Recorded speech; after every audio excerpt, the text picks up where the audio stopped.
구독, 좋아요는 언제나 사랑입니다. 시작 전에 먼저 눌러주시면 채널을 유지하는데 큰 힘이 된답니다.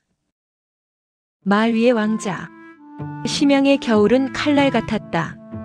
조선에서도 추운 겨울을 겪어봤지만 이곳의 추위는 달랐다. 뼈속까지 파고드는 차가움이 아니라 살갗을 베는 듯한 날카로움이었다. 19살 왕자 이호는 볼모로 끌려온 지 벌써 1년이 넘었지만 여전히 이 추위에 익숙해지지 않았다. 조선 왕자님, 또 창밖만 보고 계십니까? 청나라 감시병의 비아냥거림이 들렸다. 이호는 대답하지 않았다. 말을 아끼는 것은 어릴 적부터의 습관이었다. 형 소현세자는 말을 잘했다. 청나라 사람들과도 웃으며 대화하고 때로는 그들의 언어로 농담까지 주고받았다. 하지만 이호는 달랐다. 그는 듣고 보고 기억할 뿐이었다. 말 타러 나가겠습니다. 이호가 짧게 말하자 감시병이 코웃음을 쳤다. 또요? 매일 나가시면서 아직도 제대로 못하시지 않습니까? 이호는 묵묵히 외투를 걸쳤다. 감시병의 말이 맞았다. 그는 말을 잘 타지 못했다. 조선 궁궐에서는 말을 탈 일이 거의 없었다. 가마를 타거나 걸어다니는 것이 왕자의 일상이었다. 하지만 이곳 심양에서는 달랐다. 청나라 사람들은 말 위에서 태어나 말 위에서 죽는 민족이었다. 처음 말에 오르던 날이 생각났다. 청나라 장수들이 모두 모인 자리에서 이호는 말에서 떨어졌다. 한 번도 아니고 3번이나. 그들의 웃음소리가 귓가에서 맴돌았다. 조선 왕자는 말도 못한다고, 그래서 전쟁에서 진 거라고. 그날 밤 이호는 이불을 뒤집어 쓰고 주먹을 쥐었다. 눈물은 나오지 않았다. 대신 이를 악물었다. 그 다음 날부터 이호는 매일 마구간으로 향했다. 새벽에 나가서 해가 질 때까지 말과 함께 있었다. 감시병들은 처음엔 비웃었지만 점차 말이 줄어들었다. 한 달이 지나고 석 달이 지나고 1년이 지났다. 이호는 이제 말 위에서 떨어지지 않았다. 말을 달리고 방향을 바꾸고 멈추고 다시 달릴 수 있었다. 형님은 책을 읽으시고 저는 말을 탑니다. 어느 날 소현세자가 물었다. 왜 그렇게 말에 매달리느냐고. 이호는 그렇게 대답했다. 형은 청나라의 문물을 배우고 서양 선교사들을 만나 새로운 학문을 익히고 있었다. 그것도 좋은 일이었다. 하지만 이호는 달랐다. 그는 알고 있었다. 조선으로 돌아가는 날 필요한 것은 책이 아니라 힘이라는 것을. 심양의 겨울이 5번 지나갔다. 이호는 이제 청나라 병사들과 함께 말을 달릴 수 있었다. 그들이 쏘는 활의 각도를 보고 창을 다루는 법을 보고 군사를 배치하는 방식을 보았다. 아무도 가르쳐주지 않았다. 그는 그저 보고 외웠다. 조선 왕자, 오늘 경기에 참여하시겠습니까? 청나라 장수 하나가 말을 걸었다. 경기라는 것은 말을 타고 관역을 맞추는 것이었다. 이호는 고개를 끄덕였다. 장수의 눈에 스치는 조소를 놓치지 않았지만 신경 쓰지 않았다.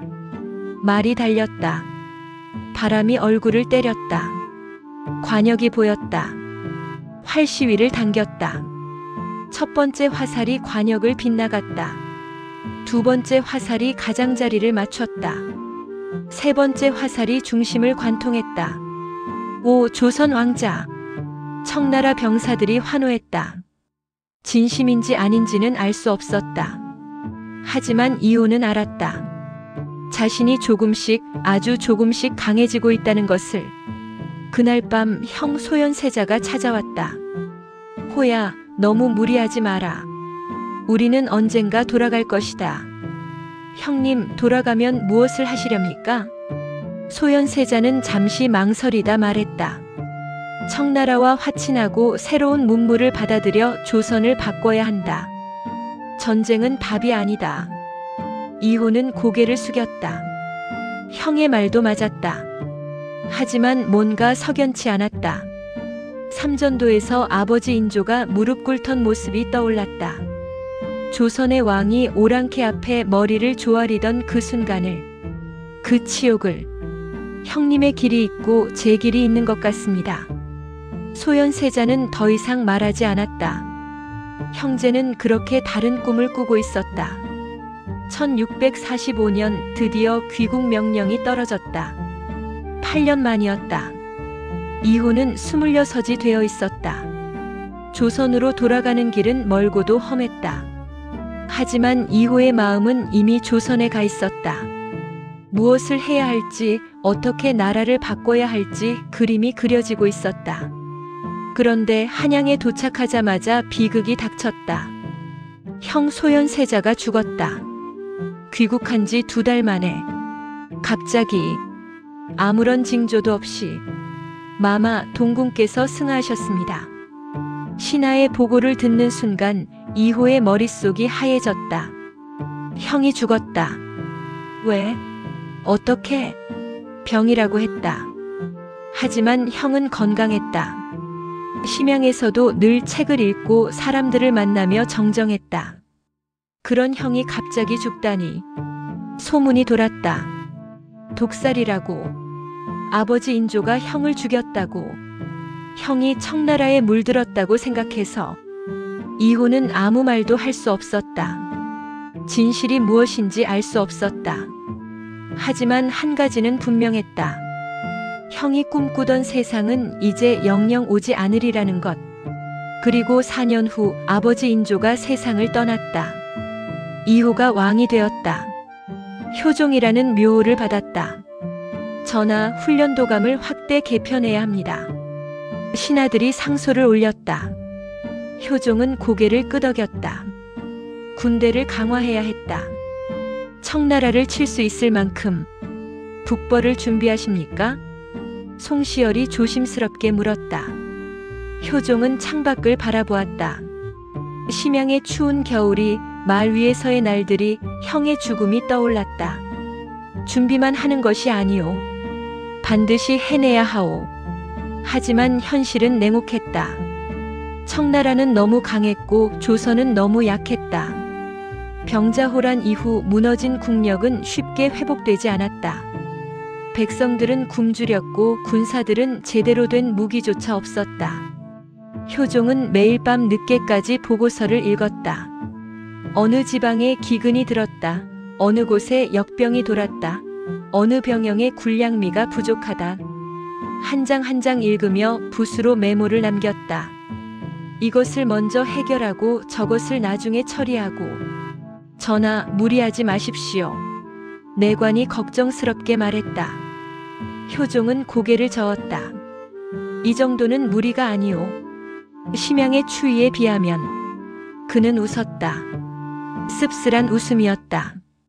어느 날 효종은 혼자 말을 타고 궁궐 밖으로 나갔다. 신하들은 놀랐다. 왕이 호위도 없이 말을 타고 나간다니. 하지만 효종은 개의치 않았다. 그는 한강변을 따라 말을 천천히 달렸다. 말 위에서 바라보는 조선은 아름다웠다. 산과 강과 들판. 이것을 지키기 위해, 이 땅의 백성을 위해 무엇을 해야 할까?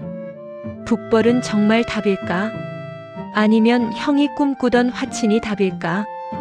효종은 알 수 없었다. 다만 한 가지는 분명했다. 자신이 할 수 있는 모든 것을 다 해야 한다는 것. 심양에서 배운 것처럼 하루하루 말 위에 오르듯 포기하지 않고 앞으로 나아가야 한다는 것. 말이 멈췄다. 효종은 한강을 바라보았다. 물은 흐르고 있었다. 멈추지 않고 쉬지 않고. 나도 저 물처럼. 효종은 중얼거렸다. 그리고 다시 말을 돌려 궁궐로 향했다. 해야 할 일이 산더미처럼 쌓여 있었다. 읽어야 할 보고서, 만나야 할 신하들, 결정해야 할 정책들. 1659년 봄. 효종은 어지러움을 느꼈다. 며칠 전부터 몸이 좋지 않았다. 하지만 일을 멈출 수 없었다. 너무 많은 일이 남아 있었다. 북벌은 아직 준비도 되지 않았고 백성들의 삶은 여전히 고달팠고 나라는 아직 약했다. 전하, 쉬셔야 합니다. 의원이 간청했다. 효종은 고개를 저었다. 조금만 더.